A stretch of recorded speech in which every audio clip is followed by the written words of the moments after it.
VEG caindo mais de 14% nos últimos dias. Será que está na hora de vender, que ela perdeu os fundamentos, realmente acabou para a VEG? Ou é uma oportunidade de compra? Vamos trocar uma ideia sobre isso no vídeo de hoje. Fala pessoal que está falando pelo Guedes, sou economista e criador do método IZT. Hoje vamos falar um pouquinho da VEG, temporada de resultados da Bolsa oficialmente aberta. A VEG é uma das primeiras que reporta o resultado, então vamos aproveitar aqui para falar dela, que foi a primeira, aí basicamente uma das primeiras, né, junto ali com o Camil, enfim. E, cara, o mercado não gostou, isso que a gente pode ver aqui, basicamente, o mercado ali do dia 18 para cá caiu basicamente 10% na empresa, já derrubou bastante.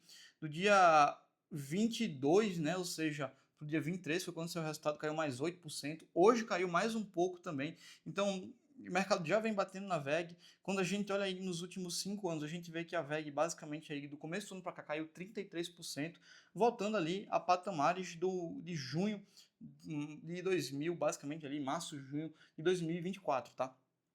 Então, assim, VEG vem caindo bem, né? Para quem falar que VEG é caro, talvez esteja na hora de você repensar sobre isso, mas de longe vocês sabem que aqui a gente não trabalha com essa ideia de que VEG é cara, de que, enfim, a gente foca em comprar boas empresas por longo prazo, e é isso que realmente importa. E vamos pegar aqui um pouquinho do resultado dela, que eu já deixei aberto aqui para vocês, então vamos falar um pouquinho da mensagem da administração e de fato acompanhar esse resultado. Então, ó, conseguimos manter o crescimento e a rentabilidade consistentes dos nossos negócios diante do cenário político e econômico global marcado por incertezas. Pô, a pessoa não está falando o que está acontecendo no mundo, né? O problema no mundo é o que a gente não está em falta nesse momento, né? Então, continuamos com sólido desempenho. Deixa eu até pegar aqui para marcar para vocês, fica até mais fácil de vocês visualizarem. Então, beleza. Continuamos com sólido desempenho no projeto de ciclo longo, infraestrutura elétrica, transmissão e distribuição. Até para aumentar mais um pouco aqui, para ficar mais fácil vocês verem. Tá? No Brasil, o crescimento da receita foi abaixo da redução importante na receita do negócio de geração eólica. Então, ano passado, nesse mesmo trimestre, foi um ano muito bom para a geração eólica. E esse ano já não está sendo um ano tão bom. Isso impactou bastante aqui o Brasil. Também teve a questão do dólar, né? O dólar do trimestre passado para cá teve um aumento, então esse aumento que a gente teve no dólar também fez com que basicamente impactasse o resultado da VEG, porque uma parte da sua receita vem em dólar e uma parte significativa, como a gente sabe disso. Então, ó, voltando a falar do Brasil, crescimento no cenário de investimento mais lento, menor demanda por projetos, beleza? Destacamos positivamente o volume de negócio de geração solar e a continuidade de entrega dos projetos de transmissão e distribuição. No mercado externo, não é só Estados Unidos, mas tem outros países, apresentou evolução nas vendas de equipamentos de ciclo curto, beleza? Os negócios de geração, transmissão e distribuição apresentaram o trimestre de crescimento, ok? Continuamos atentos ao risco e incerteza do mercado, todo mundo continua, né? Acreditamos que a nossa visão de longo prazo, flexibilidade, blá blá blá, fundamental para o crescimento da companhia, nossa presença, portfólio, blá blá blá. Beleza, vamos continuar a nossa análise aqui.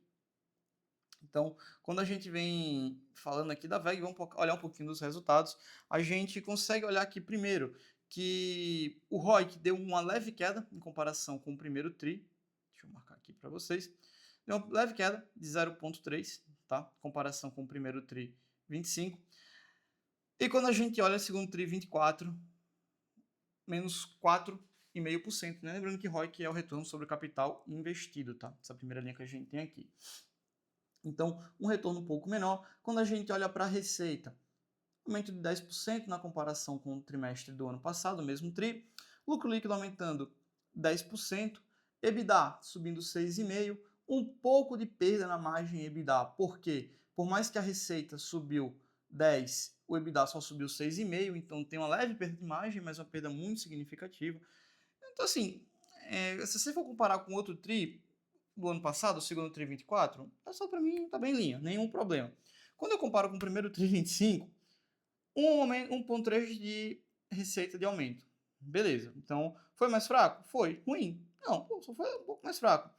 Lucro líquido crescendo 3%. EBITDA subindo 4%. Leve ganho de margem. Tanto de margem EBITDA quanto de margem líquida. Um ganho pequeno, mas, pô, teve um ganho ali e tal. Crescendo receita em dólar. Porra, não tem nada demais aqui que você vai dizer, oi meu Deus, eu caiu 14% ali, tá bom. Nada, nada, nada, nada, nada. Só terror do mercado. Quando a gente para ver, basicamente no mercado interno, a gente está tendo até uma contração na receita. mercado externo está ganhando uma força bem significativa, tá? Então a gente está vendo basicamente isso. A gente também vê que no trimestre passado eu fiz um comentário, tá? Que a VEG fez algumas aquisições. Vou deixar o vídeo aqui em cima no card.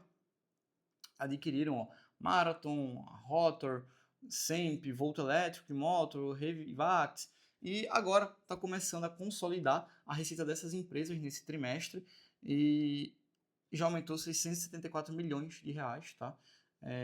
Então, bem tranquilo. A maior parte foi na parte de AI, uma parte menor em geração, transmissão e distribuição.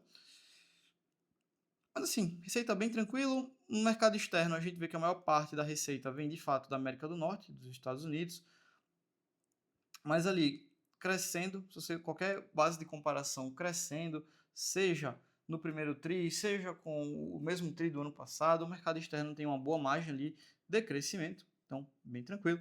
Quando a gente olha para equipamento eletrônico industrial, olhando no mercado interno, a gente vê que cresceu 12 e cresceu 16 no externo.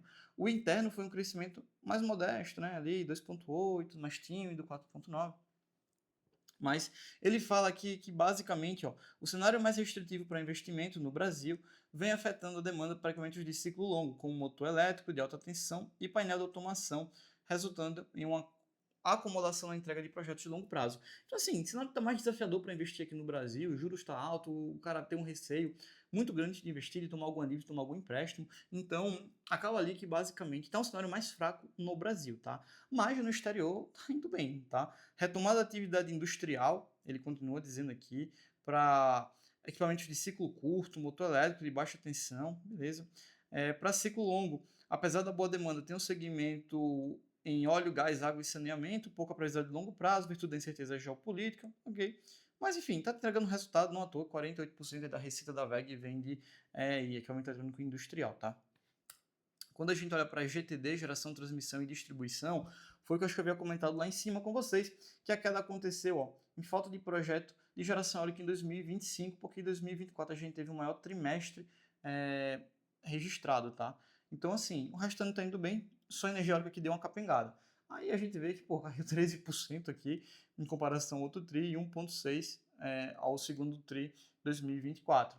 Mas 16% no mercado externo e uma leve redução em comparação com o TRI 25. Contribua. No mercado externo, ele fala aqui, continua a contribuir para o desempenho de negócio, beleza, na rede elétrica, na geração, bom desempenho de geradores da Marathon nos Estados Unidos e China, destinado à geração de energia de reserva de data center, né? Então você vê que os caras se beneficiam até do data center, a VEG é gigantesca, tá?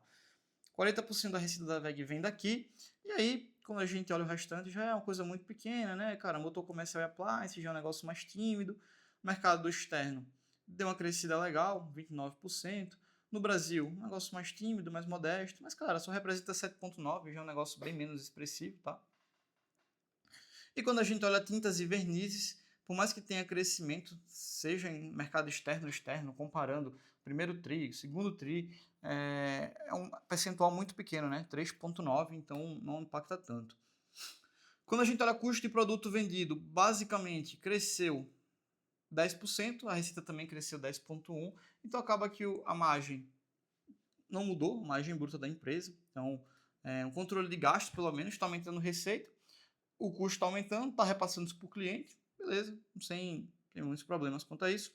Como eu havia falado, o EBITDA, a gente teve um crescimento de 6,5% nominalmente, mas a margem caiu 0,8%. Isso porque a receita subiu mais do que o EBITDA. E aí, como a margem EBITDA é o EBITDA dividido pela receita líquida, como a receita líquida cresceu mais do que o EBITDA, a gente tem uma redução de margem, tá? Aqui seria uma falta de eficiência operacional da empresa, tá? Mas percentual muito pequeno. Quando a gente olha para o lucro, aumento de 10%, como a gente já havia falado, 3% em relação ao TRI passado, primeiro TRI 25%, beleza, margem de 15,6%, bem tranquilo. Quando a gente olha para o fluxo de caixa operacional teve um aumento, então o de investimento, ali 1,3 bi, tranquilo.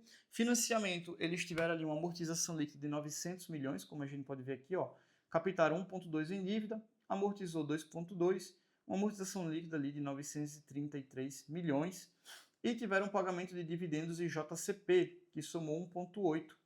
E aí isso daí se consuma aqui no fluxo de caixa de financiamento, mas continua com caixa positivo, ponto positivo para a VEG, tá?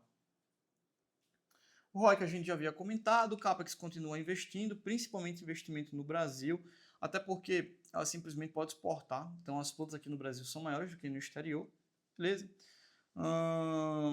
Bem tranquilo, investindo continua em P&D, pesquisa e desenvolvimento.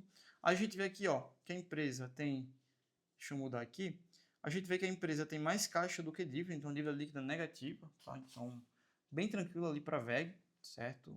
Lindo de se ver. Fluxo de caixa operacional positivo.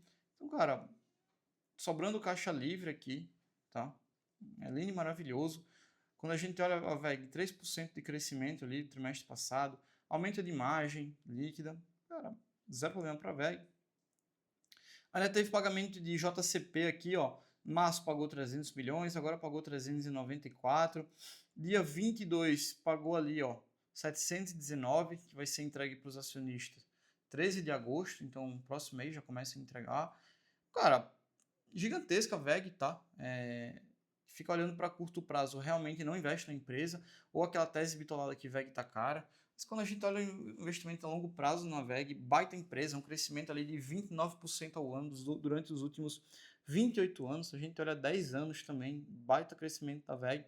No ano, como eu disse, vem sofrendo um pouquinho, 27%, mas quando a gente olha num período maior, vai continuar entregando um baita retorno, tá? E é isso. Vai continuar sendo uma boa empresa por longo prazo. Você ficar achando, vai que tá cara, não vou comprar, vou perder o fundamento. Cara, você vai ficar de fora disso aqui. Como eu disse, caiu ali quase uns 30% no começo do ano. Uma baita oportunidade de compra. Se eu for dar uma nota para a VEG, nota 5 aqui, tá? Então, ótimo. Baita empresa. VEG é uma das melhores empresas da bolsa, se não for a melhor.